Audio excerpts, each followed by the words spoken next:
Well, I was thinking this morning, how will I talk, what can I say that will be an introduction to this entire body of work? And it's interesting to me that artists are expected to talk at this particular point in the making, because when the idea first comes, that's when there's a lot of language, and that's when you're writing grants, and that's when you are, in my case, involving assistants and explaining to them what your ideas are. And as you work, you have less and less of an idea what the work's about, not more and more.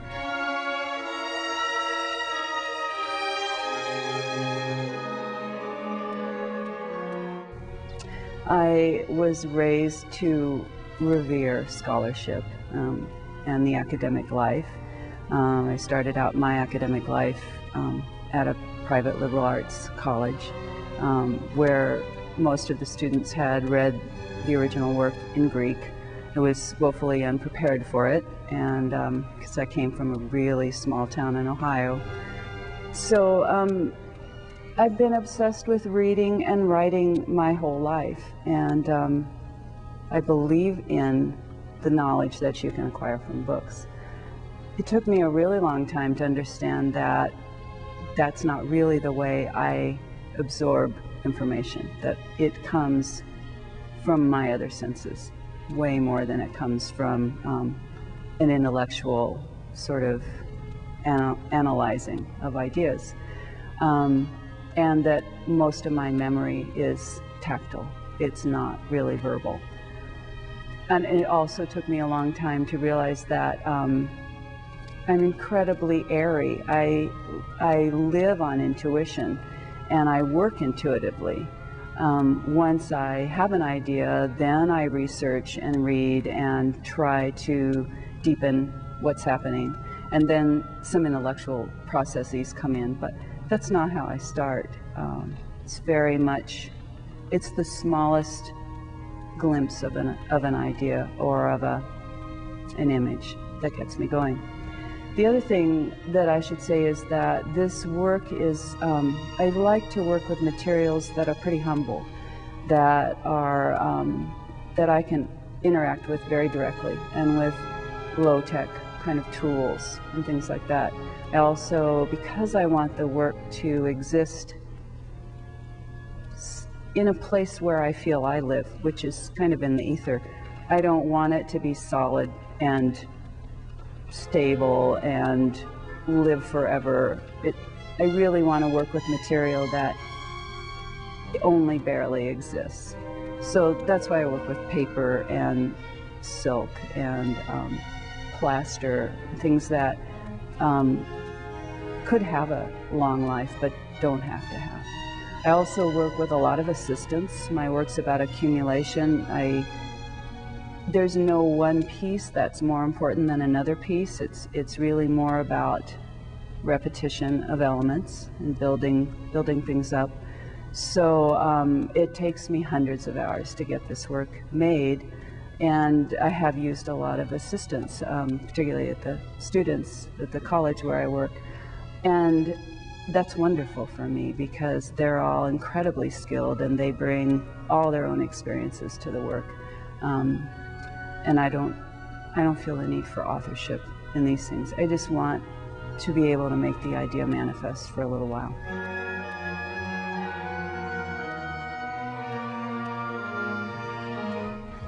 This was the first piece in the navigation cycle. I think almost from the beginning I understood that it would go on, possibly be my life's work and go on for years.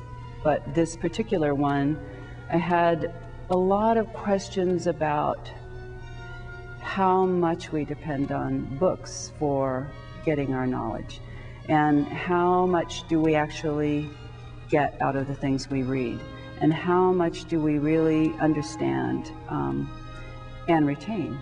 And so I had an idea about, what if you could get everything that you needed to know in order to get through your life into one room? What would that look like?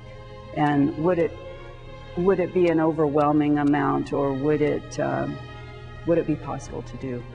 And I wanted to make books that had an archival sort of ordering system to them, that you came in and you understood this is it.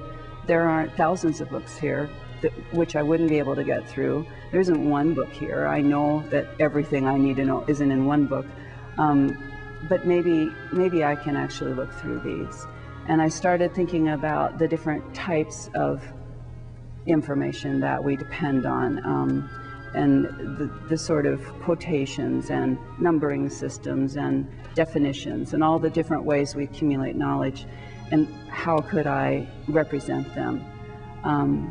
But what I wanted to do with these books was not use really readable text, not use one particular language. I am interested in artists who work with text and image, but I find that for the most part, when they're working with real words, you get it and you're done. And it's a very closed system. It has generally one meaning, sometimes a few, but it's pretty much what it is. When I write in an abstract way, there's the possibility that people will feel unable to access it at all, and that speaks to a kind of loss and longing that I'm interested in. But it's also possible that they will feel boundless possibility, that they can just invent as they look at these unreadable words. And I have been thinking a lot about why is language so powerful for us, particularly if we forget things or if we misunderstand things when we read it. And so, is there more to it than the literal meaning? Are there things like the form? And certainly when books are handwritten, is there something about the gesture of the writing that speaks to us as much as the actual meaning? So those were the kind of things I started out with. I work with the number 12 quite often for a number of reasons, and hand-bound books are often set in signatures that have a certain number of folios. So I decided that the books would be a particular size. I wanted to work with squares. It's a shape that I use a lot. I wanted to work with the color white so that I could get at both the ideas of mourning and grief, which white represents in a number of cultures, and also sort of infinite, endless possibility. White is the sum of all colors. So that's how I got going on it. I decided early on that I would use my own thread. Each of these books is stitched with hand-spun silk. When I was working with silk, spinning silk requires a tremendous amount of concentration and gentleness. You can't really grab at it or the silk fiber just knots up. And but this is how I get ideas if I'm doing some kind of repetitive task, weaving or spinning or writing generally, or walking. Generally ideas come in that way. I wanted to work with hand-spun thread because it would quote the irregularity of a pencil line as the pencil point wears down or as ink runs out and so on. This book is from the Book of Numbers, and I was thinking about just the kind of counting marks that we make. Some of the books are lists, and well, there are many different forms. In terms of getting at the idea of things disappearing and memory changing things, these books move from stitched writing to a debossing, which is just the impression of the stitching. And then that fades. It gets fainter and fainter until at the very end you have empty pages.